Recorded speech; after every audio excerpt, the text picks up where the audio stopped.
Bismillahirrahmanirrahim. Assalamualaikum warahmatullahi wabarakatuh. Innal hamdalillah, sesungguhnya puji-pujian hanyalah milik Allah. Nahmaduhu, kita memujinya, wa nasta'inuhu, dan juga memohon pertolongan kepadanya, wa nastaghfiruhu, dan juga memohon ampun kepadanya, dan juga kita memohon petunjuk kepadanya. Wa na'udzu billahi min syururi anfusina, dan juga kita memohon perlindungan kepada Allah dari keburukan jiwa-jiwa kita, wa min sayyiati a'malina, dan juga akibat dari amal-amal buruk yang pernah kita lakukan. May yahdihillahu fala mudhillalah, barang siapa yang telah Allah berikan petunjuk atau hidayah, maka tidak ada satu orang pun yang bisa menyesatkan dia. Wa may yudlil fala hadiyalah, dan barang siapa yang Allah biarkan seseorang di dalam kesesatan karena dimulai oleh kekufuran yang dia lakukan, maka tidak ada satu orang pun, bahkan 1.000.000 orang pun yang bisa memberinya petunjuk. Asyhadu an la ilaha illallah wahdahu la syarikalah, saya bersaksi bahwa tiada ilah yang berhak disembah melainkan Allah, tiada sekutu baginya. Wa anna Muhammadan abduhu wa rasuluh, dan bahwa Muhammad adalah hamba dan utusannya. Qala Allah Ta'ala fi kitabihil aziz, Allah berfirman dalam salah satu ayatnya, ya ayyuhalladzina amanu taqullaha haqqa tuqatih, wahai orang-orang yang beriman, bertakwalah kalian kepada Allah dengan sebaik-baiknya takwa. Wala tamutunna illa wa antum muslimun, dan janganlah sampai kalian meninggal melainkan dalam keadaan berpegang teguh pada agama Islam. Allah berfirman dalam ayat lain, ya ayyuhalladzina amanu taqullaha wa qulu qawlan sadida, wahai orang-orang yang beriman, bertakwalah kepada Allah dan berkatalah dengan perkataan yang benar. Yuslih lakum a'malakum, karena dengan berkata yang benar Allah akan perbaiki amal-amal kalian. Wa yaghfir lakum dzunubakum, dan mengampuni dosa-dosa kalian. Wa may yuti'illaha wa rasulah, barang siapa yang selalu berusaha taat kepada perintah Allah dan Rasulnya, faqad faza fawzan 'azima, dia sungguh mendapatkan kesuksesan yang hakiki, kesuksesan yang sebenarnya. Amma ba'd, fa innal asdiqal hadithi kitabullah. Nabi SAW bersabda bahwa sebaik-baiknya perkataan adalah perkataan Allah dalam kitabnya, wa khairul hadi, dan sebaik-baiknya petunjuk hadi Muhammadin sallallahu alaihi wasallam, adalah petunjuk yang beliau bawa. Wa syarrul umuri muhdatsatuha, dan seburuk-buruknya perkara dalam agama adalah perkara baru yang diada-adakan. Wa kullu muhdatsatin bid'ah, dan setiap perkara baru yang diada-adakan akan menjatuhkan seseorang pada bid'ah. Wa kullu bid'atin dhalalah, dan setiap bid'ah akan mengantarkan kepada kesesatan. Wa kullu dhalalatin finnar, dan setiap kesesatan akan mengantarkan seseorang ke dalam neraka. Na'udzubillah. Amma ba'd, falhamdulillahirabbil alamin. Di pagi ini Allah memberikan kita kembali rezeki yang begitu besar dengan berkumpulnya kita untuk salat subuh dan juga untuk bisa melaksanakan talabul ilm. Sungguh sebuah karunia yang sangat besar, karena Nabi SAW mengatakan, basyiril masya'ina fi dhalam ilal masajid, berilah kabar gembira bagi mereka yang terbiasa berjalan di tengah gelapnya malam menuju masjid-masjid Allah. Dengan apa? Binuri tam yaumal qiyamah, dengan cahaya sempurna yang kelak mereka akan dapatkan pada hari kiamat, ketika hari tidak ada cahaya melainkan cahaya yang Allah berikan. Dan alhamdulillah kita kembali sama-sama pada pagi ini menuntut ilmu sebagai perintah dari agama kita. Jemaah yang semoga Allah rahmati kita semua, betapa banyak dari kita ya, dan juga pada pagi ini tidak seperti biasanya. Sebagaimana kita ketahui, kalau di awal bulan kajiannya tematik Bapak-bapak. Kalau pekanan adalah fikih, dimulai dari kemarin yang usul fikih atau dasar-dasarnya. Kalau awal bulan kita masuk pada pembahasan setiap awal bulan kajian tematik. Pada pagi ini insyaallah kita sama-sama akan membahas mengenai dahsyatnya istighfar. Dahsyatnya istighfar. Bapak-bapak dan ibu-ibu sekalian yang semoga Allah rahmati kita semua, betapa banyak dari kita yang kerap berdoa kepada Allah meminta urusannya dipermudah, meminta hajatnya terpenuhi, dan juga meminta agar Allah berikan rezeki bagi dia, ya, bahkan diturunkan rezeki kepada dia seperti diturunkannya hujan. Dia menginginkan agar rezeki ini turun seperti hujan, mengalir begitu saja. Namun walaupun dia telah berdoa, rezeki tidak kunjung turun. Rezeki tidak kunjung turun. Padahal dia juga telah berdoa dengan doa-doa yang telah dicontohkan oleh Nabi SAW. Doa-doa yang disebut ini adalah doa mustajab. Dilakukan pada waktu ini atau pada tempat ini, maka mustajab insya Allah. Dia lakukan namun ternyata tidak kunjung apa yang dia inginkan, seolah terkabulkan. Para ulama mengatakan sebenarnya dia tidak menyadari bahwa Allah pada hakikatnya akan memberi rezeki kepada dia, kepada setiap orang. Allah sebutkan dalam surat Adz-Dzariyat ayat 22, wa fis samai rizqukum wa ma tu'adun, dan di langit, ya, dalam surat Adz-Dzariyat 22, dan di langit terdapat sebab-sebab rizkimu, wa ma tu'adun, dan apa yang dijanjikan kepadamu berupa balasan atas kebaikan atau amal soleh yang kita lakukan. Jadi di langit terdapat sebab-sebab rizkimu dan apa yang dijanjikan kepadamu. Akan tetapi para ulama mengatakan masalahnya orang ini tidak sadar bahwa ketika dia meminta rezeki diturunkan dari langit seperti turunnya hujan dan simpanan hartanya bagaikan ladang, ya, tanpa sadar dia membangun penutup di atas ladangnya. Dia membangun penutup di atas ladangnya, dan dengan penutup ini terhalangilah sinar matahari dan juga terhalangi air hujan mengenai tanamannya, sehingga matilah tanamannya tanpa berbuah sedikit pun. Kenapa masalahnya? Karena dia menutupi ladangnya tersebut. Padahal matahari sudah siap bersinar, memberikan sinarnya kepada tumbuhannya, kepada tanaman di ladangnya. Begitu juga air siap, langit siap mengguyurkan hujan di atas ladangnya, akan tetapi dia membuat penutup di atas ladangnya. Sehingga para ulama mengatakan, dan apakah penutup tersebut? Penutup tersebut adalah adzunub, adalah dosa-dosa. Dosa-dosalah yang kemudian menghalangi seseorang dari rezeki-rezeki yang Allah telah janjikan sebenarnya bagi dia. Dan dosa juga yang telah mengeluarkan ayah kita Adam alaihissalam dari kenikmatan yang besar, yaitu tinggal di surga. Allah sebutkan, wa ma asabakum min musibatin fabima kasabat aydikum wa ya'fu an katsir. Allah katakan, dan apapun musibah yang menimpamu pada hakikatnya bima kasabat aydikum, disebabkan karena ulah tanganmu sendiri. Maksudnya kata para ulama, karena dosa-dosa kita.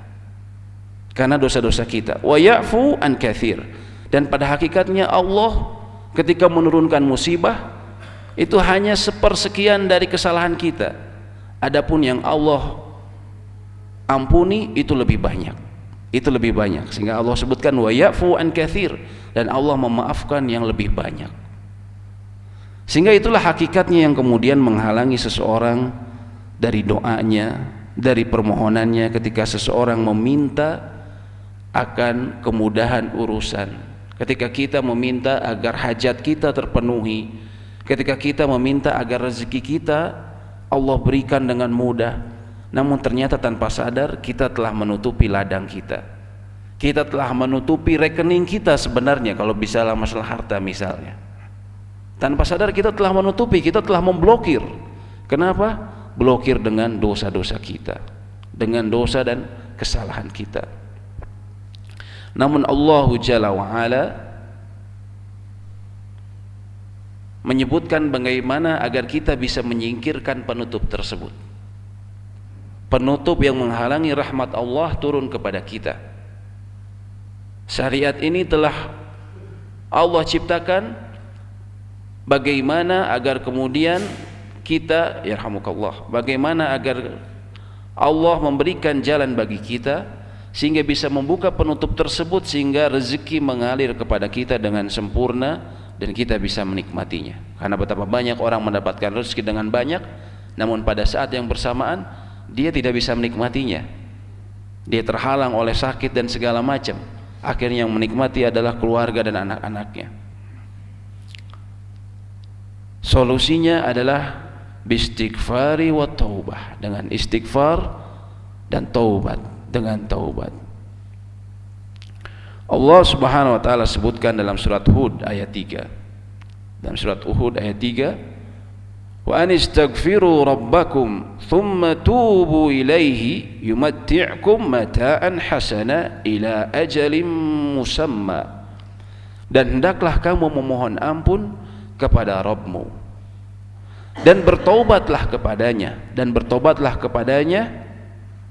ya, yumatti'kum mata'an hasana, dia akan memberimu kenikmatan yang baik kepadamu sampai waktu yang telah ditentukan, Ibnu Abbas radhiyallahu taala anhu, sepupu Nabi SAW yang merupakan turjumanul Quran, dijuluki sebagai penerjemah Al-Quran, orang yang sahabat di antara sahabat yang paling memahami makna-makna Al-Quran.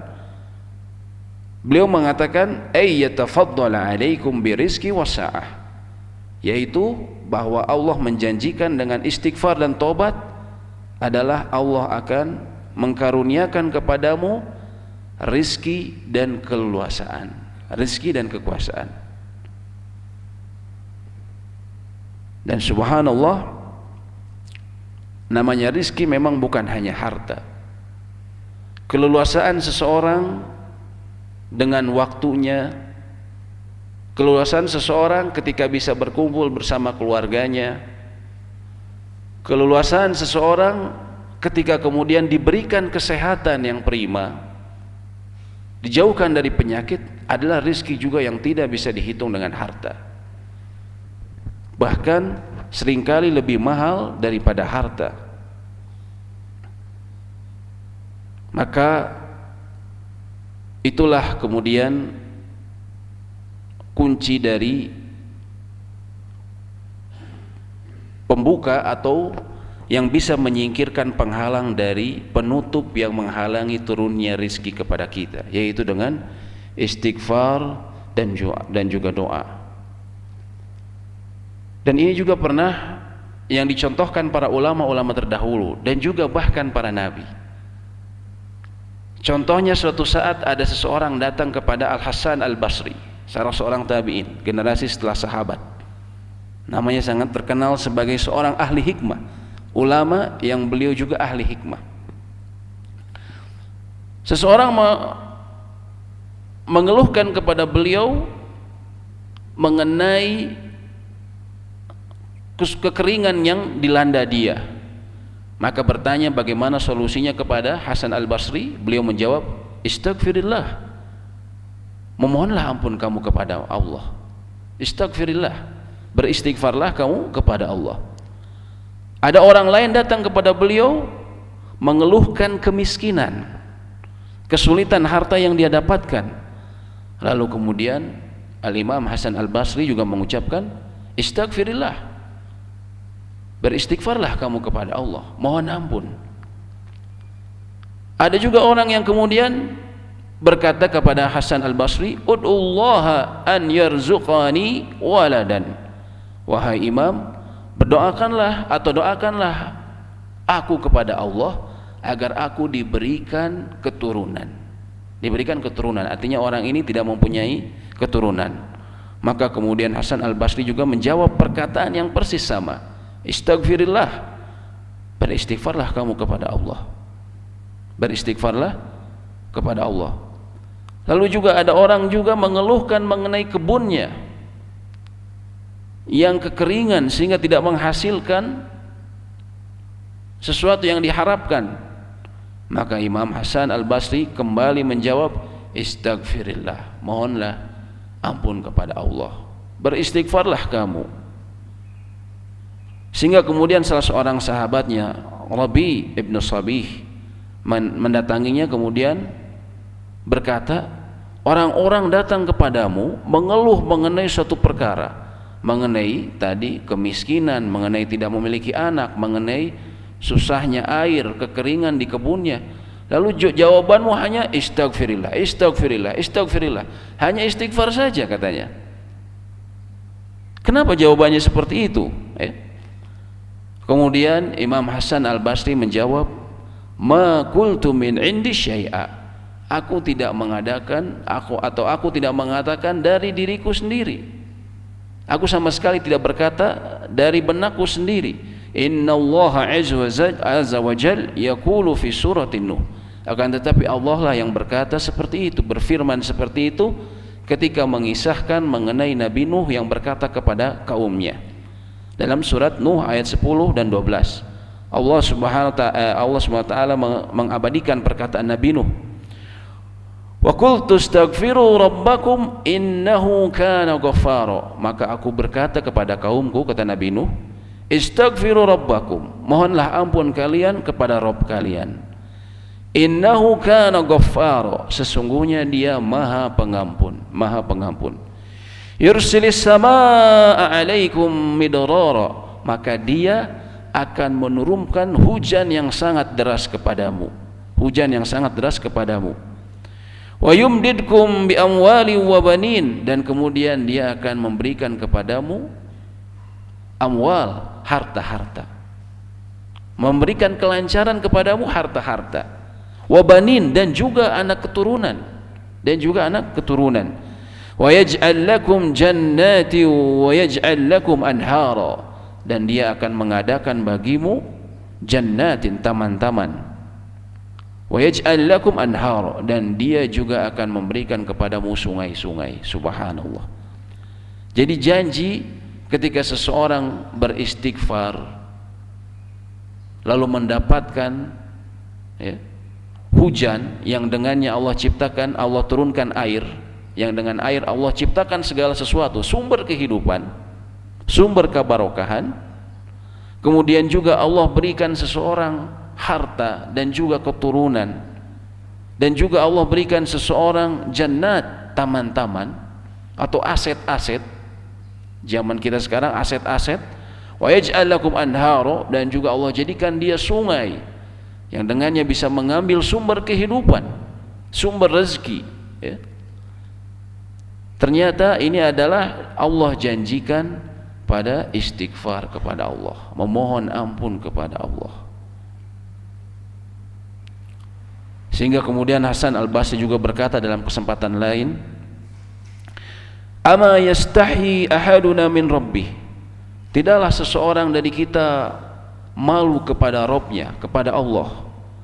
Naf'alu dhanba, kita melakukan dosa, thumma nastaghfir, kemudian kita memohon ampun, thumma naf'aluhu marratan ukhra, lalu kita melakukan dosa kembali, thumma nastaghfir wa hakadha, dan kemudian kita memohon ampun kepada Allah. Maksudnya beliau, sebenarnya pemberian yang Allah berikan ini sangatlah agung. Kita melakukan dosa, lalu kemudian kita memohon ampun, tapi kita melakukan dosa lagi. Akan tetapi Allah tetap menerima tobat kita, dan itu pun akan terus berulang. Sampai dalam sebuah hadis disebutkan, hingga seorang hamba itu bosan, dan Allah tidak akan pernah bosan menerima tobat hambanya, apapun kesalahan yang dia lakukan, sebelum yughargir.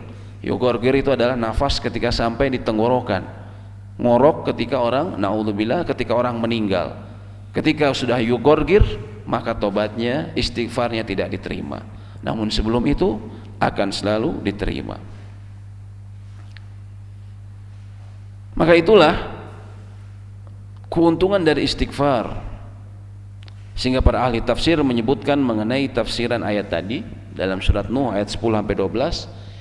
Idza tubtum ilallahi wastaghfartumuhu wa ata'tumuhu, bila engkau bertobat kepada Allah dan memohon ampun kepadanya, dan engkau berusaha kemudian mentaatinya setelah sebelumnya memaksiatinya, kathura rizqu alaikum, maka rizkimu akan melimpah, akan menjadi melimpah.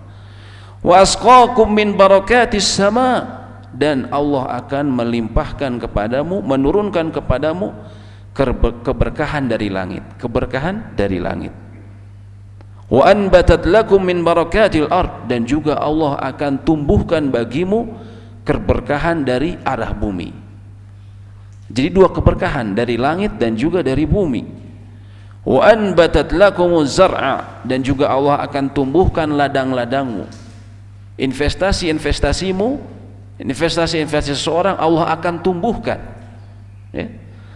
Wa adarra lakumud dar'a, dan juga Allah akan mengisi puting susu dari sapi-sapimu, dari hewan ternakmu, ya, maksudnya dari sumber-sumber rizki yang lain. Wa amaddakum bi amwali wa banin, dan juga Allah akan berikan kepadamu harta-harta dan juga keturunan-keturunan. Wa ja'ala lakum jannatin fiha anwa'a thimar, dan juga Allah akan berikan kepadamu taman-taman yang di dalamnya terdapat buah-buahan. Wa khallalahal bil anhari jariyah bainaha, dan juga Allah akan berikan kepadamu sungai di antara perkebunanmu tersebut. Subhanallah. Dan ini tentunya bagi orang Arab pada saat itu sebuah bentuk kemewahan yang luar biasa, Pak. Ketika seseorang memiliki kebun, lalu kemudian ada sungai-sungai di dalamnya, di tengah gersangnya, ya, di tengah gersangnya tanah Arab, tentunya ini sebuah luar biasa, sebuah oase, ya. Dan ini juga dimaksudkan artinya juga kenikmatan dunia yang juga dirasakan oleh orang-orang di luar Arab, karena sungai dan juga kebun adalah salah satu harta yang dari dulu hingga sekarang dianggap sebagai aset yang besar, ya. Kemudian juga Ibnu Abbas mengatakan suatu perkataan yang beliau kutip, dikatakan oleh Nabi SAW, walaupun ada sejumlah ulama hadis mendoifkan hadis ini, namun maknanya para ulama mengatakan walaupun begitu maknanya sahih, maknanya benar. Dikatakan bahwa beliau mengatakan, man lazimal istighfara, barang siapa yang selalu melazimkan, selalu membiasakan lidahnya basah dengan istighfar, ja'alallahu lahu min kulli dikin makhraja, Allah akan menjadikan dari setiap kesempitan yang seseorang alami makhraja, jalan keluar. Dari setiap kesempitan, jalan keluar. Wa min kulli hammin faraja, dan juga hammin, dari setiap hammin ini kalau bahasa kita semacam kesedihan, pesimisme, Pak. Kalau kita berdoa kan, Allahumma inni a'udzubika minal huzni wa hammi, minal hammi wal huzn. Kadang kita berdoa seperti itu di zikir pagi dan sore, aku berlindung kepadamu ya Allah dari huzn. Huzn ini kesedihan. Huzn ini maksudnya kesedihan yang telah lalu. Kita melakukan kesalahan, kita melakukan sesuatu atau terjadi sesuatu yang menyedihkan kita pada masa lalu, disebutnya huzn dalam bahasa Arab. Kalau ham itu sesuatu yang kita cemaskan di masa yang akan datang. Aduh, saya diturunkan jabatan saya, fasilitas saya dikurangi, kemudian jadi akhirnya muncul kekalutan. Nanti bagaimana anak-anak sekolah? Bagaimana nanti saya bisa ngasih kepada orang tua atau kepada yang lain misalnya? Muncullah kekalutan. Itulah hamun. Itulah hamun. Tapi ketika seseorang tadi melazimkan istighfar, maka Allah akan hilangkan, buyarkan kekalutannya tersebut, kecemasannya tersebut. Kecemasannya tersebut. Wa razaqahu min haitsu la yahtasib, dan juga Allah akan memberikannya rizki bagi dia min haitsu la yahtasib, dari arah yang tidak disangka-sangka. Dari arah yang tidak disangka-sangka. Subhanallah. Maka itulah solusi dari kebuntuan, kesulitan, kesempitan dan kemiskinan yang dialami seorang muslim. Dan juga itu Allah perintahkan kepada para nabi. Ternyata ya, kadang kita sering berpikir Pak ya, mohon maaf, kadang orang baru beristighfar ketika merasa melakukan kesalahan, ketika merasa saja, atau diingatkan orang ketika marah atau apa, Pak istighfar Pak, baru kemudian istighfar. Tidak dibiasakan, tapi ketika baru setelah itu istighfar. Atau juga ada orang yang dikatakan istighfar Pak, saya salah apa ya katanya gitu. Saya perasaan tidak punya salah, sehingga dia merasa berat untuk beristighfar saja. Astagfirullah, untuk begitu saja berat, karena dia merasa apa salah saya perasaan selama ini nggak ada salah, saya baik-baik saja begini. Padahal Allah Subhanahu wa taala memerintahkan istighfar ini bukan saja kepada kita, bukan saja kepada orang ahli maksiat yang dosanya disebutkan oleh Nabi SAW dalam sebuah hadis qudsi. Allah sebutkan ana sama, dosanya memenuhi langit, dan juga bikrobil ardi khotoya, dan seseorang yang datang dengan dosa sebanyak bumi, artinya dosanya sebanyak bumi dan juga memenuhi langit. Tapi ketika dia memohon ampun, tapi Allah perintahkan bukan saja kepada mereka, tapi juga Allah perintahkan kepada orang-orang beriman, bahkan para nabi. Allah sebutkan antara lain dalam surat Hud. Tadi sebelumnya kita sebutkan perkataan Nabi Nuh kepada kaumnya, dan juga Allah wahyukan kepada Nabi Hud untuk menyebutkan kepada kaumnya, wa ya qaumi istaghfiru rabbakum, wahai kaumku mohonlah ampun, istaghfiru rabbakum, kepada Rabbmu, thumma tubu ilaihi, lalu kemudian bertobatlah kalian kepadanya. Mohon ampun dan bertobat, berhenti menyesali, berhenti dan berazam untuk tidak melakukannya lagi ya. Dan bila ada hak manusia dikembalikan. Yursilis samaa alaikum midrara, maka Allah akan menurunkan bagimu hujan yang sangat deras. Wa yazidkum quwwatan ila quwwatikum, dan akan menambahkan kekuatan pada dirimu. Wala tatawallau mujrimin ya. Allah sebutkan dalam surat Hud ini bahwa ketika Nabi Hud, Allah abadikan Nabi Hud memerintahkan kepada kaumnya untuk beristighfar, agar kemudian Allah menurunkan sumber kehidupan, yaitu air dari langit. Kemudian juga Allah menambahkan bagi mereka kekuatan, quwwatan ila quwwatikum. Maksudnya kata para ulama, Allah akan tambahkan kekuatan dari sisi jism, dari sisi badan. Allah akan tubuhkan dengan memperbanyak istighfar. Allah akan tubuhkan kekuatan seseorang yang asalnya lemah, misalnya penyakit karena usia tua dan segala macam. Dengan memperbanyak istighfar, faidahnya Allah akan yazidkum quwwatan ila quwwatikum, Allah akan menambah kekuatan pada tubuh seseorang. Dan juga para ulama mengatakan, dan kekuatan yang paling penting yang Allah berikan kepada orang yang beristighfar adalah kuatur ruh, atau kekuatan dari ruh dia menghadapi ujian, atau kekuatan ruh dan jiwa dia menghadapi ujian dan goncangan di dalam kehidupan. Nah, subhanallah, ini lebih berat, karena betapa banyak kita ketahui orang yang terlihat kuat secara tubuhnya, sehat, secara harta dia juga dianggap sehat, punya persediaan harta yang banyak, punya koneksi yang banyak, tapi ketika menghadapi goncangan kehidupan, cobaan, langsung rontok seketika, langsung runtuh seketika. Banyak yang kita lihat seperti itu, naudzubillah.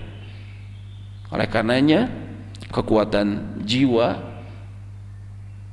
rezeki berupa kekuatan jiwa itu lebih besar dibandingkan kekuatan tubuh, lebih besar dibandingkan kekuatan tubuh.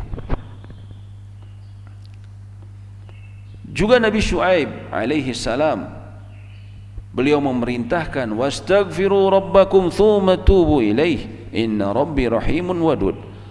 Mohonlah ampun kalian kepada Rabb kalian, lalu bertobatlah kalian, inna rabbi rahimun wadud, begitu pula sesungguhnya Rabbku Maha Pengasih dan Maha Penyayang. Pemimpin para nabi dan juga pemimpin pasukan yang memiliki tanda putih kelak, Ghuran Muhajjalin, adalah kaum muslimin yang ditandai dengan wajah mereka yang bercahaya ketika hari kiamat kelak, yaitu nabi kita Nabi Muhammad SAW. Allah perintahkan untuk beristighfar.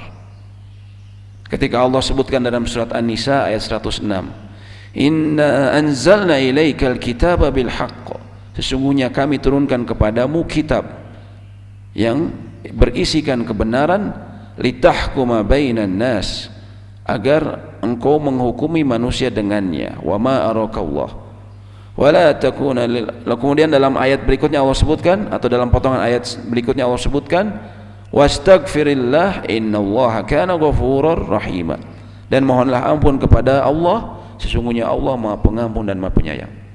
Bahkan sekelas nabi yang paling utama sekalipun, Sayyidul Mursalin, pemimpinnya para nabi, Allah perintahkan ketika Allah sebutkan mengenai keutamaan yang diberikan kepada beliau, yaitu berupa Allah turunkan kitab yang paling suci, Al-Quran, kemudian Allah perintahkan istaghfirillah, mohonlah ampun dirimu kepada Allah.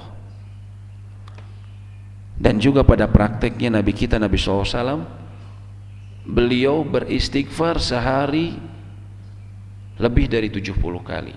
Beliau katakan, wallahi inni la astaghfirullah fil yaumi wa atubu ilaihi fil yaumi akthar min 70 marrah. Demi Allah, sesungguhnya aku beristighfar kepada Allah dan memohon tobat kepadanya dalam satu hari akthar min 70 marrah, lebih banyak dari 70 kali. Dalam hadis lain disebutkan lebih banyak dari 100 kali. Ya. Dan juga dalam hadis lain disebutkan bahwa Nabi SAW, bahwa para sahabat mengatakan, andaikan kami menghitung ucapan beliau ketika beliau bermajelis bersama kami, beliau akan mengatakan, Allahumma gfirli, ya Allah ampunilah aku, wa tub alayya, dan terimalah taubatku, innaka antat tawwabur rahim, innaka antat tawwabur rahim, sesungguhnya engkau Maha penerima taubat dan Maha Pengasih. Itu kata para sahabat. Beliau membaca doa tersebut, Allahumma gfirli wa tub alayya innaka antat tawwabur rahim. Itu kalau kami menghitung dalam satu majelis saja, beliau bisa mengucapkan sampai 100 kali. 100 kali, padahal beliau nabi, bahkan pemimpinnya para nabi. Bahkan beliau mengatakan, ana sayyidu Adam, ana sayyidu bani Adam, aku adalah pemimpin bani Adam. Ketika nanti dibangkitkan di padang mahsyar, kan semua nabi semuanya angkat tangan semuanya, nafsi nafsi, idhab ila ghairi, pergilah kepada selainku. Akan menyebutkan dosa-dosa mereka sampai akhirnya berakhir di idhab ila Muhammad, kata Nabi Isa alaihissalam, pergilah kepada Muhammad. Akhirnya kemudian pintu surga pun dibuka dan Nabi Muhammad SAW menghadap kepada Allah meminta agar urusan diselesaikan. Beliau dengan kedudukan seperti itu, maqama mahmudah, kedudukan yang terpuji, kedudukan yang paling tinggi, yang dosanya diampuni yang telah lalu dan akan datang, tapi beliau mengatakan, Allahumma gfirli, ya Allah ampunilah dosaku, wa tub alayya, dan terimalah tobatku, innaka antat tawwabur rahim, sesungguhnya engkau Maha penerima tobat dan Maha Pengasih. Lalu siapakah kita dibandingkan beliau? Siapakah orang yang mengatakan, saya salah apa ya? Saya coba pikir-pikir kesalahan saya apa? Padahal salah kita banyak. Kata para ulama, ketika seseorang merasa saya nggak punya salah, kesombongan Anda itu kesalahan. Keengganan Anda untuk beristighfar itu justru harus diistighfari, kata para ulama. Keengganan Anda untuk beristighfar itu harus diistighfari, harus dimohonkan ampunan. Subhanallah. Karena manusia terbaik saja memohon ampun. Bahkan juga manusia terbaik setelah para nabi, yaitu Abu Bakar As-Siddiq. Karena para ulama sepakat manusia yang terbaik setelah para nabi adalah Abu Bakar, Umar, Uthman, lalu kemudian Ali, kemudian 10 sahabat yang dijamin masuk surga, kemudian dan seterusnya. Abu Bakar ketika memohon doa kepada Nabi SAW, ya Rasulullah, alimni du'aan ad'u bihi fi salati. Ya Rasulullah, ajarkan kepadaku sebuah doa yang aku baca ketika aku sholat. Maksudnya di luar doa-doa yang memang sudah ada ketentuannya.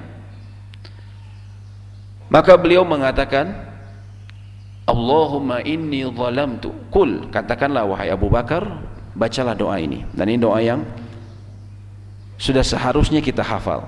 Kita berusaha hafalkan. Allahumma inni zalamtu nafsi zulman katsira. Ya Allah, sesungguhnya aku telah menzalimi diriku sendiri zulman katsira, dengan kezaliman yang banyak, kezaliman yang sangat banyak. Wala yaghfiru dzunuba illa ant, dan tidak ada yang mengampuni dosa melainkan dirimu. Faghfirli maghfiratan min indik, maka ampunilah aku sebagai bentuk pengampunan dari sisimu. Warhamni, dan sayangilah aku. Innaka antal ghafurur rahim, sesungguhnya engkau maha pengampun dan maha pengasih. Maka subhanallah, ini antara lain doa yang dibaca di saat-saat mustajab ketika sholat. Para ulama mengatakan doa ini dibaca ketika sebelum kita salam. Ada yang mengatakan boleh kita baca ketika sujud, ada juga yang mengatakan ketika kita sebelum salam. Nanti insya Allah juga saya akan coba tulis nanti, lalu dibagikan di grup doa ini. Allahumma inni zalamtu nafsi zulman katsira wa la yaghfiru dzunuba illa ant faghfir li maghfiratan min indik warhamni innaka antal ghafurur rahim. Jadi itulah mengenai istighfar, dan itu dituntut kepada setiap anak Adam, bahkan kepada para nabi. Oleh karenanya janganlah kemudian kata para ulama kita pelit dalam beristighfar. Janganlah kita pelit. Makanya seorang ulama mengatakan, saya heran sekali dengan seseorang yang kelak celaka padahal di samping dia ada penyelamat dia. Maksudnya apa? Menurut dia seseorang celaka dengan sebab dosanya, padahal di samping dia Allah sediakan, nggak usah jauh-jauh, di samping dia Allah sediakan, yaitu apa? Istighfar kepada Allah, mohon ampun kepada Allah. Saya heran kenapa seseorang bisa celaka katanya. Sehingga istighfar ini seseorang butuhkan tidak saja dari awal perjalanannya, namun juga hingga akhir kehidupannya dan hingga akhir kematiannya. Bahkan para ulama mengatakan, ketika menjelang kematian seseorang merasakan akan dekat dengan ajalnya, maka hendaklah dia memperbanyak istighfar. Memperbanyak istighfar. Karena Allah sebutkan dalam surat An-Nasr, "Idza ja'aka nasrullahi wal fath."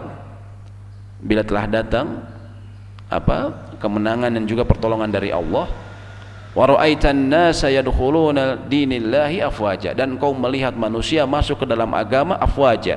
Afwaja ini maksudnya jam'atan, secara berjamaah. Maka Allah perintahkan wastaghfir. Allah cipta idza ja'aka nasrullahi wal fath wa ra'aitan nasa yadkhuluna fi dinillahi afwaja fasabbih bihamdi rabbika wastaghfirhu inna. Maka Allah sebutkan, maka bertasbihlah kepadanya, menyucikannya, dan kemudian beristighfarlah kepadanya.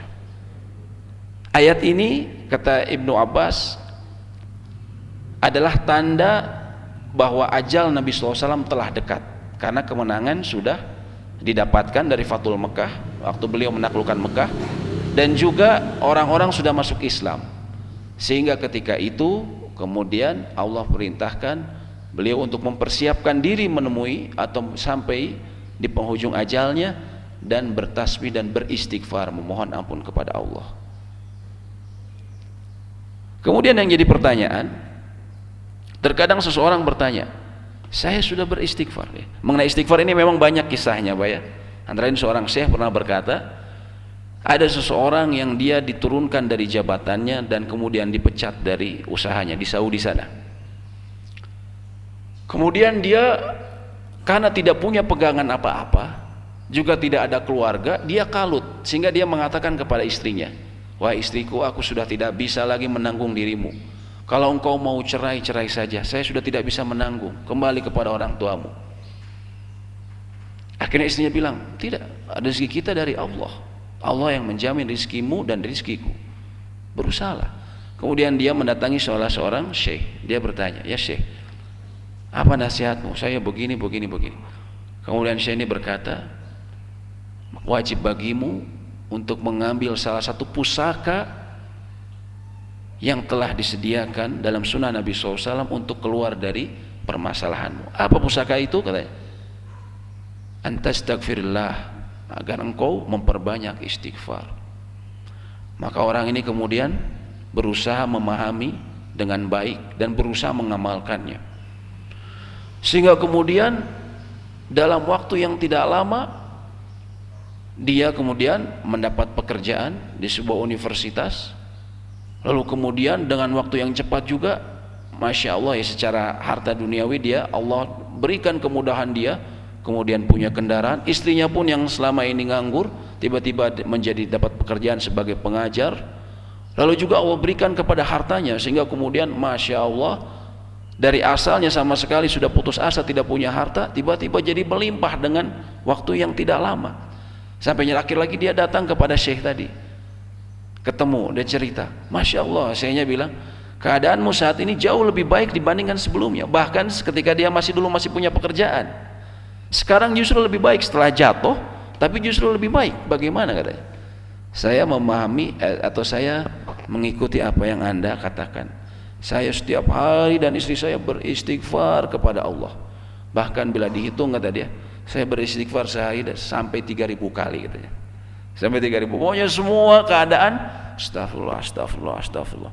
Ketika pagi, astagfirullah, Allahumma anta rabbi la ilaha illa anta. Baca Sayyidul Istighfar, penghulunya istighfar. Dalam segala hal doa-doa istighfar dibaca semua, kata dia. Segala kekalutan terbuka, segala kesulitan, peluang-peluang yang selama ini sulit didapat terbuka, katanya. Subhanallah. Namun kemudian juga ada pertanyaan, masalahnya kenapa saya beristighfar banyak-banyak tapi kok kayaknya enggak kunjung keluar saja, rezekinya enggak ada, enggak keluar aja, enggak muncul aja, katanya. Para ulama mengatakan karena memang istighfar itu bukan sekedar ucapan, bukan sekedar astagfirullah, akan tetapi istighfar itu harus yang pertama menghadirkan hati. Ketika dia memohon ampun, Allah, astagfirullah, aku memohon ampun kepadamu. Atau kita membaca Sayyidul Istighfar, Allahumma anta rabbi, ya Allah, engkau adalah Rabbku. Allahumma anta rabbi la ilaha illa anta, tidak ada ilah selain dirimu. Khalaqtani, engkau lah yang menciptakan aku. Wa ana abduka, dan aku adalah hambamu. Wa ana ala ahdika, aku dalam ikatan perjanjian denganmu. Wa wa'dika, dan juga janjimu, ya. Mastata'tu a'udzubika, semampu aku melaksanakan, ya, apa yang kau perintahkan. Kemudian apa? A'udzubika min syarri ma shana'tu, aku memohon perlindungan kepadamu dari apa yang telah aku lakukan. Maksudnya akibat dari perbuatan buruk yang telah kita lakukan. Abu'u laka bi ni'matika alayya, aku mengakui kenikmatan yang engkau berikan kepadaku. Walaupun aku dengan penuh kesalahan, tapi engkau berikan aku kenikmatan. Wa abu'u laka bi dzambi, dan aku mengakui dosa-dosaku. Faghfirli, maka ampunilah aku. Fa innahu la yastaghfiru dzunuba illa anta, karena sesungguhnya tidak ada yang mengampuni dosa selain dirimu. Kita baca dan kita maknai, sehingga kemudian hati kita bisa, ketika berdoa seperti itu, hati kita tergerak. Memang hati kita juga ikut hadir, bukan sekedar ucapan. Dan juga harus disertai dengan tobat. Fudail bin Iyad, salah seorang ulama, mengatakan, istaghfiru bila iqla, mohon ampun, istighfar tanpa melepaskan diri dari dosa, taubatul kadzabin, adalah taubatnya para pendusta. Istighfar tanpa melepaskan diri dari dosa seperti taubatnya para pendusta. Dan juga Ibnu Abbas mengatakan, al-mustaghfiru minadz-dzanbi wa huwa muqim alaih, seseorang yang memohon ampun atas dosa, akan tapi dia tetap bermukim di dosa tersebut. Ia memohon, ya Allah, ampunilah aku telah menzolimi orang, aku telah mengambil memalsukan SHM seseorang, sertifikat hak milik, sehingga kemudian aku ambil alih ya. Mohon ampun, tapi sertifikatnya masih dia pegang saja. Tidak diberikan, masih dia kerjasama sama notaris, oknum notaris ya. Dipalsukan sekretaris sertifikat orang lain sehingga ada sertifikat double.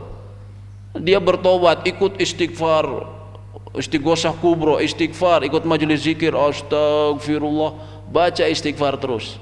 Tapi ini sertifikatnya masih dia pegang terus, sertifikatnya orang lain, sertifikat pemalsuannya ya. Maka orang seperti ini, kata Ibnu Abbas, kal mustahzi bi rabbi, seperti orang-orang yang mengolok terhadap Allah, mengolok-olok terhadap Allah. Na'udzubillah. Jadi mohon ampun, tapi dia masih pegang dosa-dosanya dia ya. Maksudnya dia tidak berusaha untuk melepaskannya. Beda cerita dengan orang yang berusaha melepaskan diri dari dosanya, akan tetapi dia masih terkait, tapi dia selalu berusaha lepaskan. Orang seperti ini insya Allah Allah akan kemudian permudah dia untuk melepaskannya. Berbeda dengan orang yang dia memang hanya ucapan, tapi dosanya karena dia merasa nyaman, karena dia merasa gimana lagi, saya nggak ada uang lagi, nggak ada sumber uang lagi katanya selain ini, sumber rezeki lagi, sehingga dia mengucapkan istighfar, saya mah istighfar aja istighfar, tapi terus dia nyatut duit, dia markup anggaran, tapi itu saya istighfar, saya ke umroh nanti saya istighfar, tapi nyatut anggaran, setiap tahun anggaran dia selalu markup terus. Maka ini merupakan taubatnya para pendusta, kata Fudail bin Iyad. Maka itulah mengenai istighfar. Adapun mengenai bentuk-bentuk istighfar, nanti insya Allah bila ada kesempatan kami bahas di lain waktu. Di antaranya setidaknya ada satu istighfar yang paling penting yang sering kita baca ya. Tentunya selain yang paling mudah, apapun keadaan kita, karena istighfar ini bisa saja di luar sholat kita baca di mana-mana, astagfirullah, astagfirullah, astagfirullah, atau yang tadi Allahumma gfir wa tub alai innaka anta tawwabur rahim, itu juga pendek. Nabi SAW baca itu sampai 100 kali dalam satu kali duduk ya. Kemudian juga Sayyidul Istighfar. Sayyidul Istighfar ini penting, Pak ya. Kalau Bapak ada yang belum menghafal doanya, maka berusaha hafal. Kalau Bapak yang sudah hafal, maka berusaha maknai, coba cari artinya. Kenapa? Karena fadilahnya sangat besar. Imam Bukhari menyebutkan dalam sahihnya bahwa Nabi SAW mengatakan, barang siapa man qalaha minan nahari mukinan biha, barang siapa yang membaca Sayyidul Istighfar pada siang hari, mukinan biha, dan dia menghadirkan hati yakin atas apa yang diucapkannya tersebut, ketika mohon ampun kepada Allah dia yakin akan diampuni, famata min yaumihi qabla an yumsiya, dan dia mati atau meninggal sebelum sampai sore. Ini bayangkan Pak, seseorang di siang hari membaca doa ini, lalu kemudian dia meninggal sebelum sampai waktu sore ya, fahuwa min ahlil jannah, maka dia termasuk dari ahlil jannah, ahli surga. Wa man qalaha minal lail, barang siapa yang membacanya pada malam hari, wa huwa muqinun biha, dan dia yakin atas apa yang diucapkannya tersebut, famata qabla an yusbiha, dan dia meninggal ya, dia berdoanya malam, dia meninggal sebelum sampai pagi hari. Dan banyak orang seperti ini Pak ya, meninggal di malam harinya. Fahuwa min ahlil jannah, maka dia termasuk dari ahlil jannah, ahli surga. Subhanallah, ini keutamaan yang sangat besar Pak. Jangan sampai kita terlewatkan, jangan sampai kita tidak hafal, atau jangan sampai kemudian kita tidak memaknai dari doa tersebut. Demikian mengenai istighfar. Nanti insya Allah bila ada kesempatan lain kami akan tampilkan juga bentuk-bentuk istighfar yang dicontohkan di dalam Al-Quran dan juga As-Sunnah, dan juga bagaimana syarahnya atau bagaimana penjelasan dari doa-doa tersebut yang dijelaskan para ulama yang kita akui keilmuan mereka, atau umat Islam akui keilmuan mereka. Demikian, apabila ada pertanyaan, diskusi atau koreksi, silakan Pak.